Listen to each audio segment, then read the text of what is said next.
Eh bien, bonjour à toutes et à tous. Je suis content de vous retrouver à travers ces vidéos. Je vais faire un petit aparté aujourd'hui. D'ailleurs, ce ne sera pas un enseignement.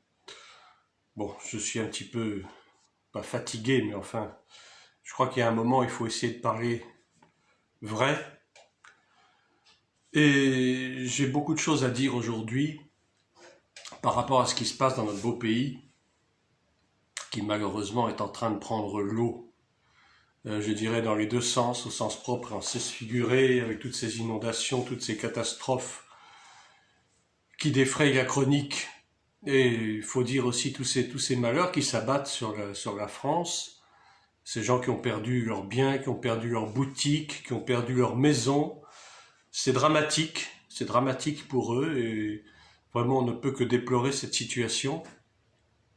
Franchement, on n'aimerait pas vivre ce genre de choses. Mais enfin, je pense qu'il y a une raison à tout. Il y a une raison à tout, et si la France est en train de prendre l'eau, c'est parce que malheureusement, elle est en train de payer un lourd tribut sur des années, des décennies et des siècles passés où elle s'est détournée de son Créateur, elle s'est détournée de Dieu. Et la colère de Dieu est en train de tomber petit à petit sur ce monde. Il n'y a pas que la France, malheureusement. J'allais dire, tous les pays du monde sont en train de payer le prix. Enfin, avant tout, avant de commencer, je voulais déjà adresser des remerciements à tous ceux qui me soutiennent à travers ce ministère des vidéos. Bon, ce n'est qu'une petite partie de mon ministère en tant qu'enseignant. J'ai un métier par ailleurs, hein, je suis professeur. Et donc ces vidéos, je les fais dès que j'ai un moment de tranquillité. Dieu voulant, c'est vrai que c'est à intervalles plus ou moins réguliers, ça peut être une fois par semaine, ou parfois je peux en enchaîner plusieurs dans la semaine. Mais il y a des moments où je souffle un petit peu parce qu'il y a la fatigue aussi, qui fait que bon, il y a des moments où on n'a pas très envie d'enseigner, on n'a pas très envie de faire les choses, mais enfin, Dieu est au contrôle, le Saint-Esprit est au contrôle. Et je voulais déjà remercier tous ceux et celles, et ils sont très très peu nombreux, c'est vrai, qui me bénissent à travers ce ministère. Je ne vais pas citer leurs noms, par mesure de discrétion, mais ils se reconnaîtront. En tout cas, s'ils m'écoutent, ils se reconnaîtront. Je veux vraiment grandement les remercier, que le Seigneur vous bénisse abondamment, qu'il vous rende au centuple de tout ce que vous faites pour ce ministère. Vous savez, ces vidéos, je les fais entièrement gratuitement. J'ai commencé en 2013, très petitement, j'avais peut-être 2 abonnés, je crois. Et puis, Dieu voulant, je suis arrivé aujourd'hui à plus de 18 700 abonnés, ce qui est énorme. Ce qui est énorme. Je suis à plus de 2 700 000 vues, ce qui est considérable, je dirais. Bien sûr, il y a des chaînes YouTube qui engrangent beaucoup plus que ça, mais peu importe. J'estime que pour le travail que je fais, c'est beaucoup. C'est beaucoup, et j'estime que Dieu m'a grandement béni depuis 2013 et qu'il continuera à le faire s'il le désire. Mais je le fais entièrement gratuitement, je ne demande rien à personne, je ne fais pas d'appel de dons, je ne fais pas de demande en ligne, de cagnotte ou de quoi que ce soit, parce que j'estime que le travail de Dieu, c'est un travail qui est gratuit. Il le dit dans la parole, vous avez reçu gratuitement, donné gratuitement. Et je ne ferai jamais d'appel de dons, en ligne, du moins. Mais si les gens veulent me bénir, gloire à Dieu, c'est très bien, et je ne peux que les remercier le Seigneur pour cela. Donc sachez que ce travail est entièrement bénévole, entièrement gratuit, et qu'il continuera à l'être, autant que Dieu me donnera les mois, les années, qui me permettra de continuer à le faire. Voilà, donc aujourd'hui, je voulais faire un petit peu une conversation, si je peux dire entre guillemets, à bâton rompu. Ce n'est pas un enseignement. Ce n'est pas un enseignement, mais je voulais quand même vous donner un peu mon sentiment par rapport à ce qui se passe actuellement en France, à cette révolte qui se fait davantage jour d'une façon de plus en plus criante. Cette révolte, ces grèves qui n'en finissent pas, qui sont répétitives, qui sont lassantes aussi pour ceux qui souhaitent continuer à travailler, et ils sont nombreux. Je crois qu'il y a une grande majorité de Français qui souhaitent ne pas perdre leur travail, qui souhaitent aller au travail tous les matins, et on les en empêche. on les en empêche pour des raisons plus ou moins louables. Et je ne dis pas que tout ce que ces gens revendiquent est mauvais en soi. Mais ce qui est mauvais, c'est que ces revendications paralysent le pays, paralysent l'économie, mettent l'économie à mal, qui est déjà une économie qui est déjà chancelante, une économie qui ne pourvoit pas aux besoins des gens, des salaires qui n'augmentent pas, même qui diminuent dans certains cas, des charges sociales qui sont de plus en plus élevées, des impôts qui ne cessent d'augmenter. Avec cette histoire de prélèvement à la source, on n'a plus moyen d'échapper à l'impôt, d'une certaine manière, et c'est plus ou moins juste. Et ce qui n'est pas juste, c'est que des gens qui souhaitent travailler sont dérangés dans leur façon de se déplacer pour aller au travail. Il n'y a plus de train, il n'y a plus de RER, il n'y a plus de métro, enfin en tout cas très très peu. Et je pense pas que ceux qui sont à la base de cette grève puissent vraiment justifier leur mouvement social. Bon, ça c'est un problème, j'allais dire que je ne peux pas rentrer dans les détails, je ne suis pas connaisseur vraiment du problème. Tout ce que je sais, c'est qu'effectivement, il y a des revendications autour de ce problème des retraites, mais ça fait des années que ça dure. Et je pense que le gouvernement actuel ne sera pas plus en mesure que le gouvernement précédent de donner une solution viable à ce problème-là, et c'est très regrettable. C'est très regrettable parce que nous avons des gouvernements qui sont pratiquement incompétents sur certains problèmes, qui ne peuvent pas donner de solution. Mais je pense que aussi les Français attendent beaucoup trop de leur gouvernement, comme si c'était un peu une vache à lait, comme si c'était encore le gouvernement Providence, l'État-providence des siècles passés, mais il n'y a plus d'État-providence. Ce n'est plus possible de vivre au crochet de l'État. Je crois qu'il faut que nous apprenions chacun à nous débrouiller, chacun à utiliser nos compétences, notre intelligence et notre sagesse, parce que Dieu nous a donné quand même une intelligence et une sagesse, alors pourquoi ne pas les mettre au service de la nation ? Et à notre propre service, bien entendu, puisque nous devons chacun vivre. Nous avons chacun peut-être une famille à nourrir. Moi-même, j'ai encore 2 enfants à charge. Et je me dois de pourvoir à leurs besoins. Mon épouse travaille aussi. Et à nous deux, c'est vrai que nous nous en sortons grâce à Dieu, mais ça n'est pas toujours facile et ce n'est pas toujours le cas pour beaucoup de gens.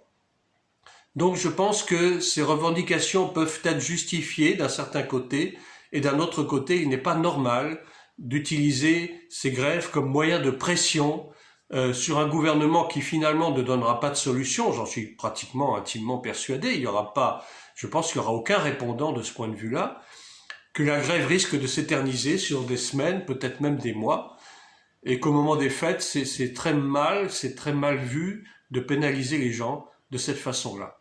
Voilà, ça c'était un peu mon coup de gueule, entre guillemets. Mais il n'y a pas de hasard, si je dis cela, c'est parce que je voulais parler un petit peu justement des problèmes de ce que c'est que la politique véritablement, et que nous, en tant qu'enfants de Dieu, en tant que disciples de Christ, je ne dis pas en tant que chrétien, parce que pour moi le mot chrétien ne veut rien dire, je ne suis pas chrétien, je suis disciple. Mais un de ces jours, je vous ferai un enseignement là-dessus. Le mot chrétien a été utilisé un peu comme une moquerie, comme un sobriquet. C'est la première fois à Antioche que dans l'Acte des Apôtres qu'on entend parler des mots chrétiens. Mais en fait, nous ne sommes pas chrétiens au sens biblique du terme, mais nous sommes disciples. Disciples de Christ, disciples de Yeshua, le Messie. Mais ça n'est pas mon propos d'aujourd'hui. Je voudrais prendre le passage de 1 Roi, chapitre 12. 1 Roi, chapitre 12, à partir du premier verset. C'est l'histoire du royaume divisé. Après la mort de Salomon, il y a eu division, il y a eu schisme entre le royaume du nord et le royaume donc d'Israël, la maison d'Israël, et le royaume du sud, le royaume de Juda, d'où est issu Christ. Il a commencé par David et toute sa lignée jusqu'à Jésus-Christ lui-même qui est issu de la tribu de Juda. Alors, il s'agit de l'histoire de Roboam, donc roi de Juda, et Jéroboam, roi d'Israël. Et vous allez essayer de comprendre que ce passage que je vous lis s'applique un peu à ce qui se passe actuellement en France, sous notre pic. Roboam se rendit à Sichem, Sichem, c'est-à-dire aujourd'hui Naplouse, qui était donc la capitale du royaume d'Israël, le royaume du Nord. Car tout Israël était venu à Sichem pour le faire roi. Lorsque Jéroboam, fils de Nébat, eut des nouvelles, il était encore en Égypte où il s'était enfui loin du roi Salomon, et c'était en Égypte qu'il demeurait. Effectivement, il avait fui à l'époque le royaume de Juda. Il y avait eu un problème avec Salomon, et c'est à cause de l'idolâtrie de Salomon et de sa mauvaise conduite que Dieu a puni Israël et a fait que les 10 tribus du nord se sont séparées des 2 autres tribus du sud. Et donc Jéroboam était devenu entre-temps roi de Juda et Roboam roi du royaume d'Israël, du royaume du nord. On l'envoya appeler. Alors Jéroboam et toute l'assemblée d'Israël vinrent à Roboam et lui parlèrent ainsi. « Ton père, donc Salomon, a rendu notre joug dur. Toi maintenant, allège cette rude servitude et le joug pesant que nous a imposé ton père, et nous te servirons. » Vous voyez, il essaye d'être diplomate. Il leur dit, « Allez, et revenez vers moi dans 3 jours. » Et le peuple s'en alla. Le roi Roboam consulta les vieillards qui avaient été auprès de Salomon son père, donc des sages, pendant sa vie, et il dit, « Que conseillez-vous de répondre à ce peuple ?» Et voici ce qu'ils lui dirent. « Si, aujourd'hui, tu rends service à ce peuple, si tu leur cèdes, et si tu leur réponds par des paroles bienveillantes, ils seront pour toujours tes serviteurs. » Mais Roboam laissa le conseil que lui donnaient les vieillards, et il consulta les jeunes gens qui avaient grandi avec lui et qui l'entouraient. Il leur dit, « Que conseillez-vous de répondre à ce peuple qui me tient ce langage? Allège le joug que nous a imposé ton père. » Et voici ce que lui dirent les jeunes qui avaient grandi avec lui. « Tu parleras ainsi à ce peuple qui t'a tenu ce langage, ton père a rendu notre joug pesant et toi allège-le nous. Tu leur parleras ainsi. Mon petit doigt est plus gros que les reins de mon père. » C'est pas très délicat comme réponse. Mon petit doigt est plus gros que les reins de mon père. C'est plutôt insultant. Maintenant, mon père vous a chargé d'un joug pesant, et moi, je vous le rendrai plus pesant. Mon père vous a châtiés avec des fouets, et moi, je vous châtierai avec des scorpions. Jéroboam et tout le peuple vinrent à Roboam le 3e jour, suivant ce qu'avait dit le roi, « Revenez vers moi dans 3 jours. » Le roi répondit durement au peuple. Il laissa le conseil que lui avaient donné les vieillards. Et il leur parla ainsi, d'après le conseil des jeunes gens. « Mon père a rendu votre joug pesant, et moi je vous le rendrai plus pesant. Mon père vous a châtié avec des fouets, et moi, je vous châtierai avec des scorpions. » Pardon. Ainsi le roi n'écouta point le peuple, car cela fut dirigé par l'Éternel en vue de l'accomplissement de la parole que l'Éternel avait dite par Achija de Silo à Jéroboam, fils de Nébat. Lorsque tout Israël vit que le roi ne l'écoutait pas, le peuple répondit au roi, « Quelle part avons-nous avec David? Nous n'avons point d'héritage avec le fils d'Isaïe. À tes tentes, Israël, maintenant pourvois à ta maison, David. » Et Israël s'en alla dans ses tentes. Les enfants d'Israël qui habitaient les villes de Juda furent les seuls sur qui régna Roboam. Alors le roi Roboam envoya Adoram, qui était préposé aux impôts. Mais Adoram fut lapidé par tout Israël et il mourut. Et le roi Roboam se hâta de monter sur un char pour s'enfuir à Jérusalem. Il a fui, il a eu peur du peuple qu'il avait l'intention d'opprimer. Mes chers amis, c'est un petit peu ce qui se passe aujourd'hui dans notre beau pays. Nous avons un gouvernement qui opprime le peuple. Je le dis sans détour, et de toute façon, je ne suis pas le premier ni le dernier à le dire. C'est malheureux, mais c'est ainsi. Et je crois que ça ne date pas de notre gouvernement actuel. Tous les gouvernements, ou presque, qui ont précédé, ont été des gouvernements oppresseurs. Et je vais vous lire maintenant ce petit verset de Matthieu chapitre 20, où c'est Jésus lui-même qui parle, et qui répond à la demande des fils de Zébédée, dont la mère avait demandé qu'il puisse siéger à la droite et à la gauche de Jésus lorsqu'il serait dans son royaume. Et voilà ce que Jésus lui répond. « Il est vrai que vous boirez ma coupe, mais pour ce qui est d'être assis à ma droite et à ma gauche, cela ne dépend pas de moi et ne sera donné qu'à ceux à qui mon Père l'a réservé. » Les 10, ayant entendu cela, furent indignés contre les deux frères. Donc, ils ont un sacré culot que de demander ça, d'être assis à la droite et à gauche de Jésus. Ça viendrait à l'idée de personne normalement. Jésus les appela et dit, « Vous savez que les chefs des nations les tyrannisent et que les grands les asservissent. » C'est exactement ce qui se passe actuellement. Les chefs d'État, les gouvernements sont en train de tyranniser le peuple. « Il n'en sera pas de même au milieu de vous, c'est-à-dire vous, mes disciples, vous qui croyez en moi. Mais quiconque veut être grand parmi vous, qu'il soit votre serviteur. Et quiconque veut être le premier parmi vous, qu'il soit votre esclave. C'est ainsi que le Fils de l'homme est venu non pour être servi, mais pour servir et donner sa vie comme la rançon de plusieurs. » Donc vous voyez ce que dit Jésus, et qui est extrêmement actuel. Les chefs des nations les tyrannisent. Aujourd'hui, le gouvernement n'écoute pas le peuple.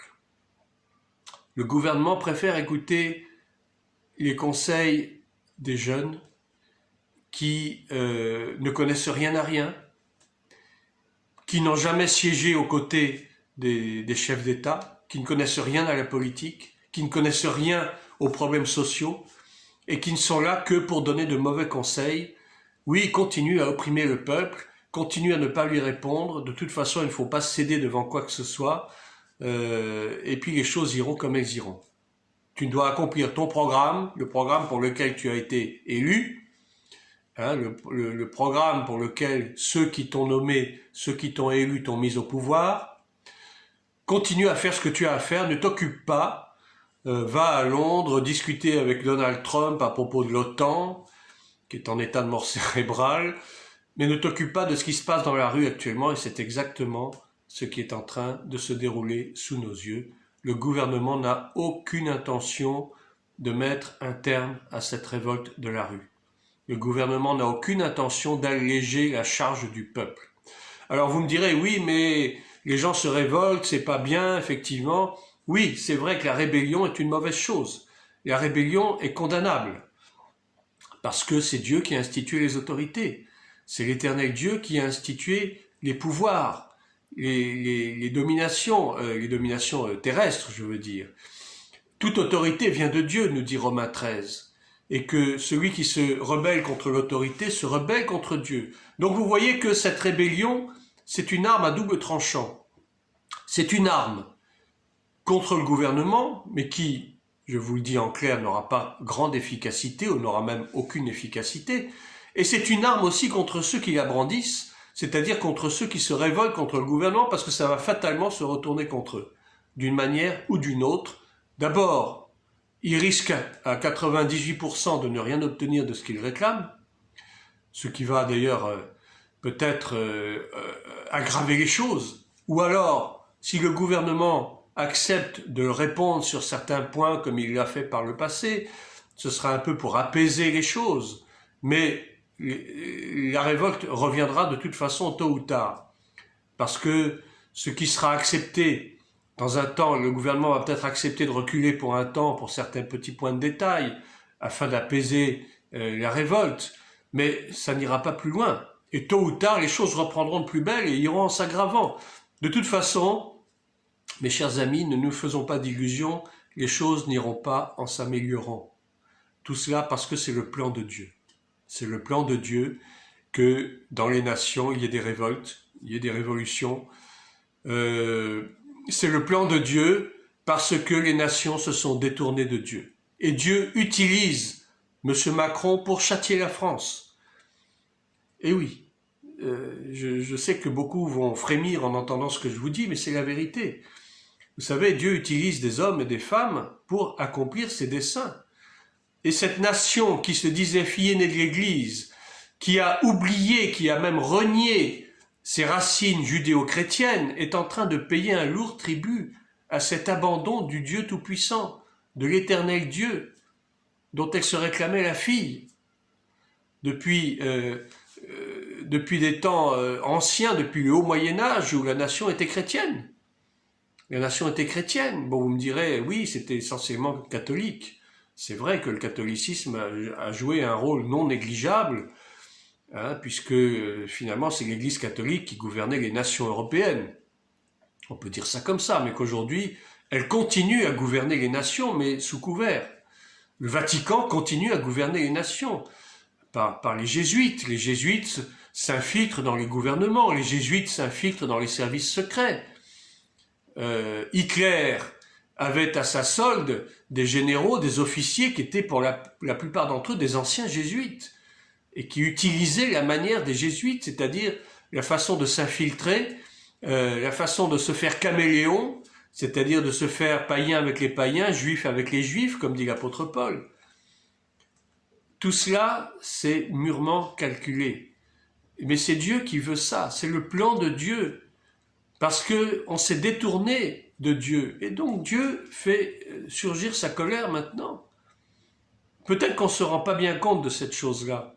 Nous sommes allés tranquillement dans nos églises, nous allons au culte tous les dimanches, on dit Alléluia, Amen, oui, la prospérité, le succès, le triomphe, etc. C'est du n'importe quoi. Qu'il y aura un grand réveil en France. Rassurez-vous, il n'y aura aucun réveil en France. Il n'y aura aucun réveil spirituel en France. Mais constatez-le nous-mêmes, constatez-le vous-même.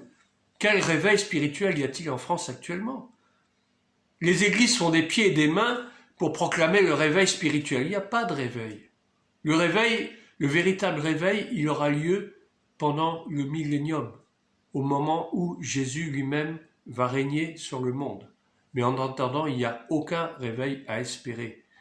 Mais tout ce que nous devons faire, nous, en tant que disciples, en tant que fils et filles de Dieu, c'est de prier pour notre nation, de prier pour qu'il y ait des âmes qui soient sauvées, d'aller évangéliser.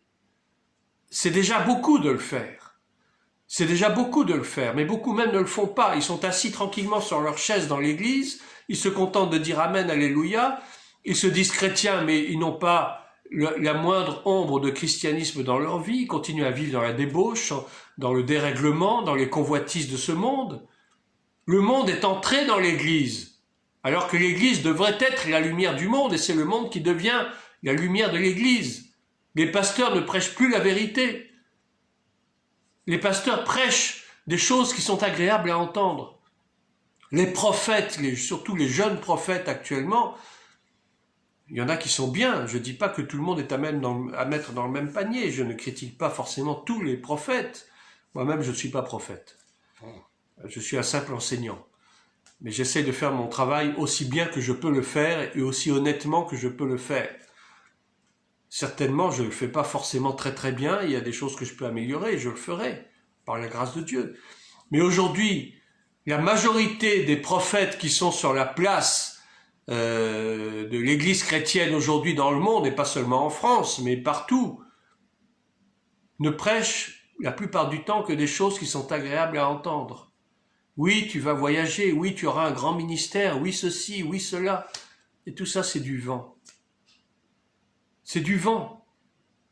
Ce n'est pas ça, l'évangile. Le message de l'évangile, c'est un message qui ne plaît pas. La vérité ne plaît pas au monde. C'est pour ça que le monde se révolte contre Dieu. Parce que le monde n'aime pas la vérité. Et l'Église n'aime pas la vérité. L'Église actuelle, l'Église moderne, celle qu'on appelle l'Église émergente. Hein, cette Église qui prêche des choses agréables à entendre. Hein. Non, ce n'est pas le rôle qu'elle doit jouer. Elle doit annoncer la vérité. Elle doit dire « Repentez-vous. Repentez-vous. Vous êtes des pécheurs. Nous sommes tous pécheurs. Moi-même, je suis pécheur. Mais dès que je le peux, je demande pardon au Seigneur. Il faut le faire. Il ne faut pas se contenter de vivre simplement, d'aller à l'église le dimanche. Tout ça, ça n'a aucun sens. Ça n'a aucune signification. Jésus est à la porte. Jésus revient bientôt. Et toutes ces tribulations que le monde est en train de subir, et qui, j'allais dire, ce n'est que le commencement des douleurs, presque. Ça annonce l'arrivée imminente du Messie. Même les Juifs, les rabbins, sont en train d'annoncer la venue du Messie. Le problème, c'est que leur Messie à eux n'est pas le même que le nôtre. Ça, c'est un autre problème. Mais tout le monde attend le Messie d'une façon ou d'une autre. Et tout ce que nous sommes en train de vivre, toutes ces catastrophes, tous ces désordres sociaux que nous sommes en train de vivre, annoncent que précisément il y a quelque chose qui est en train de se produire dans le monde. Dieu est en train de frapper le monde à cause de son injustice, à cause de son impiété. Il n'y a pas de hasard. Mes chers amis, il faut que nous ouvrions enfin nos yeux, que nous ouvrions enfin nos oreilles. Je vous parle amicalement. Et je sais que beaucoup d'entre vous, vous êtes des gens honnêtes. Vous êtes des chrétiens honnêtes, même ceux qui m'écoutent et qui ne sont pas chrétiens. Mais peu m'importe, mes vidéos s'adressent à tout le monde. Je ne fais pas de favoritisme, comme Dieu lui-même ne fait pas de favoritisme. Et si ces messages permettent à quelques-uns de trouver le Seigneur Jésus, gloire à Dieu. C'est tout ce que j'espère à travers ces enseignements. Je n'ai rien à chercher comme gloire de la part des hommes. Encore une fois, je vous le disais au début, je fais ça entièrement gratuitement, entièrement bénévolement, avec les moyens dont je dispose. Je n'ai même pas de caméra. Je n'ai même pas de studio de télévision. Je fais ça assis confortablement dans mon salon avec mon téléphone portable. Je ne peux pas faire mieux. Pour l'instant, je n'ai pas les moyens de m'offrir une caméra. Dieu voulant, je pourrais avoir une caméra un peu plus tard, mais c'est pas ça qui est important. Ce qui est important, c'est le message. Et je crois que beaucoup de pasteurs, beaucoup de serviteurs de Dieu oublient que ce qui est important, c'est pas leur apparence, le fait qu'ils aient des chaussures dernier cri, qu'ils aient une voiture, ceci ou cela, on s'en fiche de ça. Qu'ils aient une maison de 15 pièces avec une piscine, qu'est-ce qu'on en a à cirer de ça? Ce qui est important, c'est de prêcher le message de la vérité contre le mensonge, la vérité contre la corruption, la vérité contre le péché. C'est ça qui est important. Les temps sont mauvais. Ils sont plus que mauvais. Et je vous garantis que les choses ne vont pas s'arrêter là. Les mouvements sociaux vont aller en s'empirant. Je le disais au début, c'est pas juste d'empêcher les gens d'aller au travail. Mais quelque part, le peuple a raison aussi. Le peuple souffre. Les gens ont besoin de vivre décemment. Les minimums sociaux, c'est plus possible. Et d'ailleurs, bientôt, il n'y aura même plus tout ça. RSA, tout ça, ça va disparaître. Les allocations familiales, ça a commencé déjà à disparaître. Beaucoup de couples avec enfants même ne touchent même plus les allocations familiales. La sécurité sociale est en train de dérembourser bon nombre de médicaments et ça va continuer. Bientôt, quand on aura une maladie grave comme le diabète, etc., il faudra financer ça de ses propres deniers. Comme aux États-Unis, il n'y a pas d'assurance maladie. Si vous n'avez pas d'argent, on ne vous soigne pas. On vous laissera crever sur le trottoir. En Afrique, c'est pareil. Je connais les problèmes de la Côte d'Ivoire, puisque ça fait 25 ans que je connais la Côte d'Ivoire. Mais c'est inadmissible d'avoir un service de santé aussi déplorable.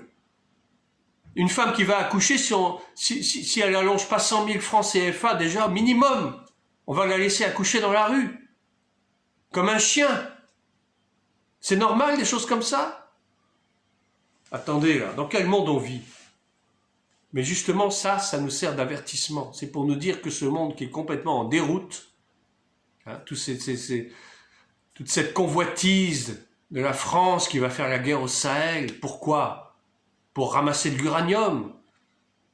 Hein, tous ces terroristes qui sont au Burkina Faso en train d'égorger les chrétiens, les pasteurs. Les pays occidentaux sont en train d'envahir l'Afrique pour le fric. Façon de parler, la France-Afrique n'est pas morte. La France-Afrique a encore de beaux jours devant elle.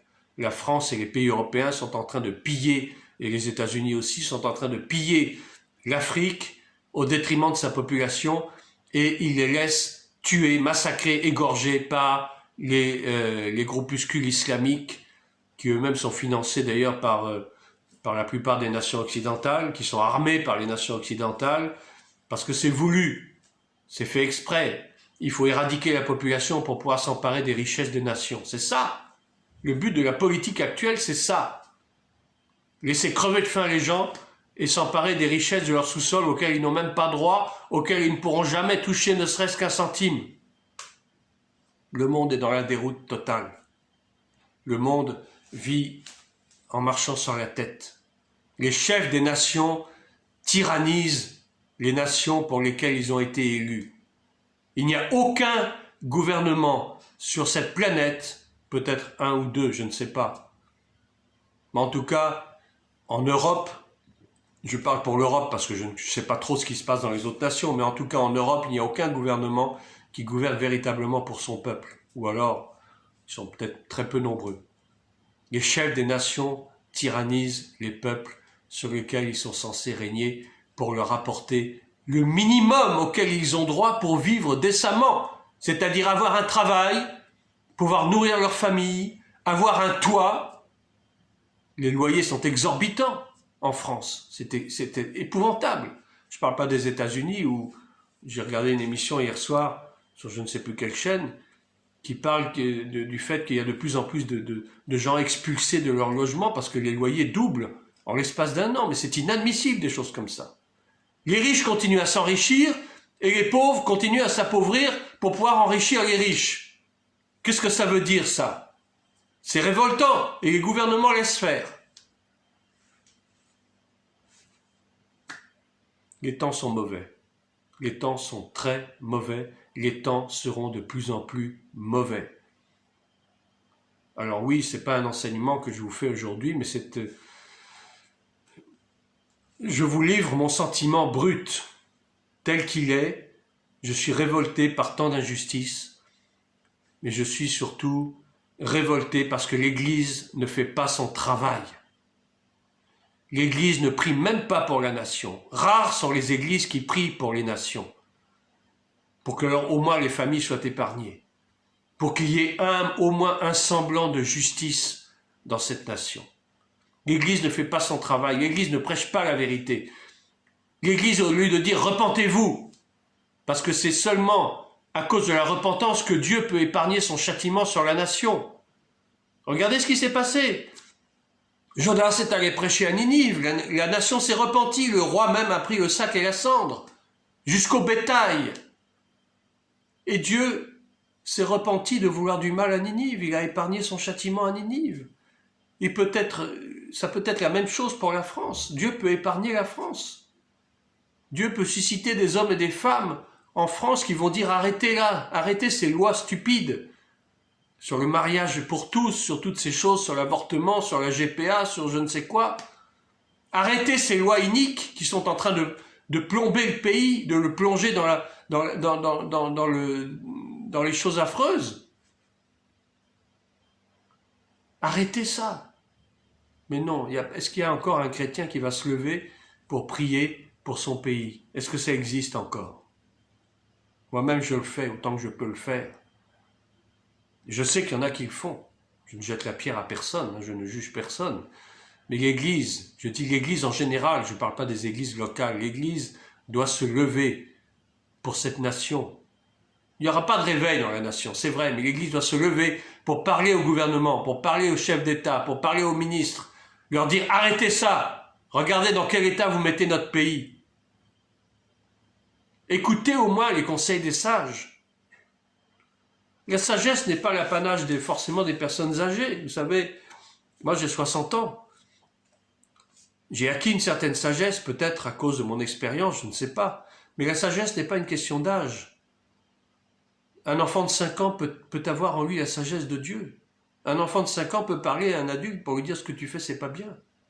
La sagesse n'est pas une question d'âge. L'Église manque de sagesse. L'Église a perdu son autorité. Elle a perdu sa sagesse. Parce que l'Église ne prêche plus la vérité. Je vais m'arrêter là parce que j'en ai déjà trop dit. Mais je sais que ceux et celles qui m'écoutent et qui sont des hommes et des femmes intelligents et sages comprendront ce que je veux dire, comprendront la teneur de ce message. Prions pour la nation, prions vraiment pour qu'il y ait vraiment un sursaut dans cette nation, qu'il y ait encore des hommes et des femmes qui se disent disciples de Christ, qui prient pour la nation. pour que nos familles soient épargnées, pour que nos enfants, parce que c'est nos enfants qui vont pâtir de tout ça, et nos petits-enfants aussi, ils vont récolter ce que nous, adultes, nous avons semé, forcément. Dieu punit l'iniquité des pères jusqu'à la 3e et la 4e génération de ceux qui le haïssent, c'est-à-dire de ceux qui se sont détournés de lui, mais il bénit jusqu'à 1000 générations de ceux qui le craignent. Il n'y a plus la crainte de Dieu dans cette nation. Il n'y a plus la crainte de Dieu. Il y a la religion, oui. Il y a le foot. Il y a tout ça, les divertissements. Et tout ça, ça rentre dans l'église aussi, le divertissement.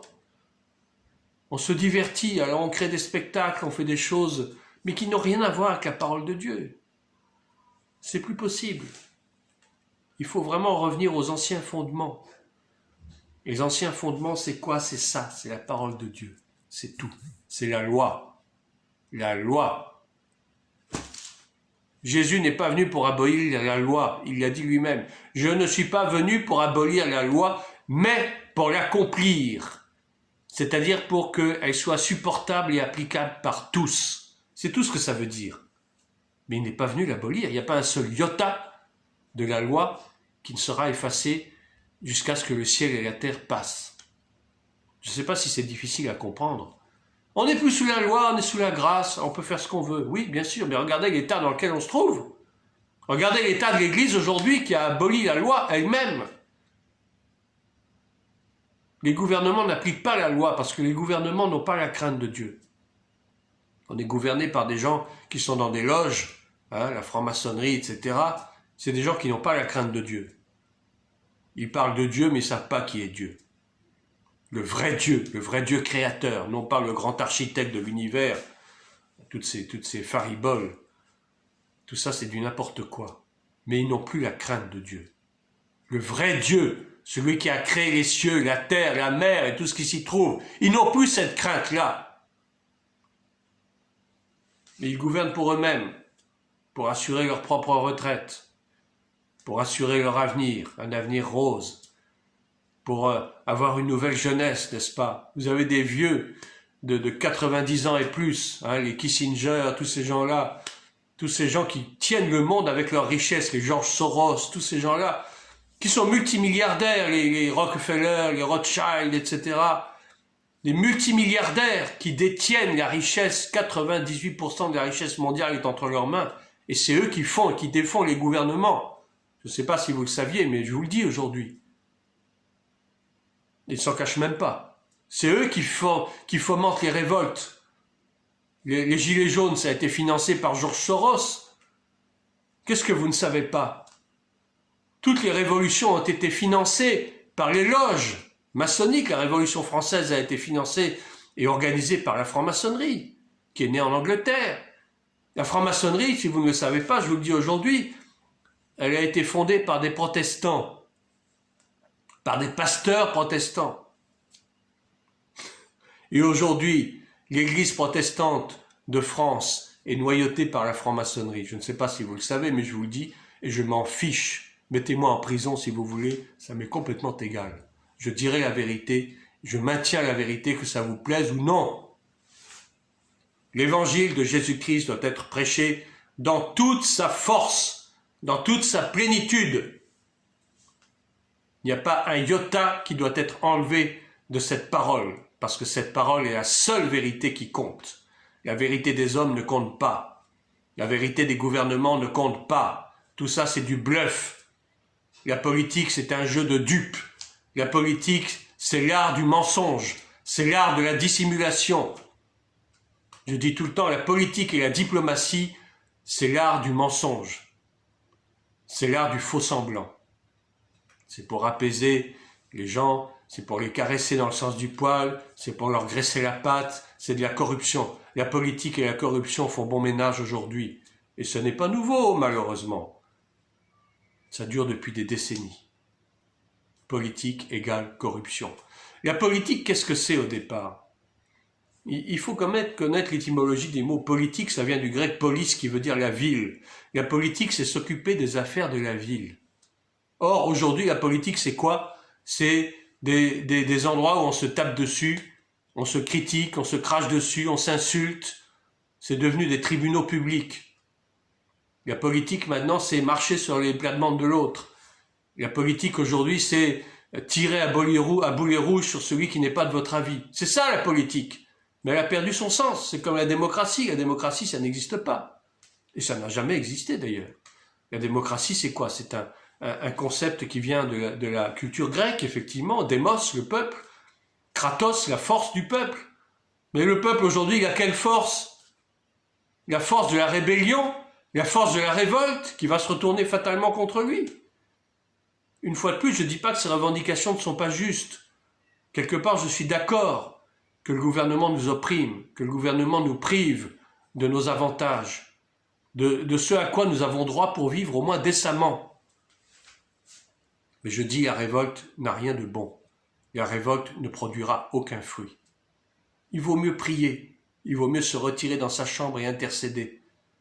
C'est beaucoup mieux que de descendre dans la rue et se taper dessus, de détruire des vitrines, de détruire des magasins, de brûler des voitures. À quoi ça sert tout ça? Je sais qu'il y a des groupes qui s'infiltrent à l'intérieur des gilets jaunes, des groupuscules, qui sont d'ailleurs financés certainement par des sociétés occultes, plus ou moins occultes, et qui sont là pour détruire et semer la mort, semer la destruction dans le pays. Je sais que ces gens-là sont manipulés. C'est comme ça. Mais Dieu utilise ce moyen aussi pour ramener le peuple à la raison. Pour ramener cette nation à la raison.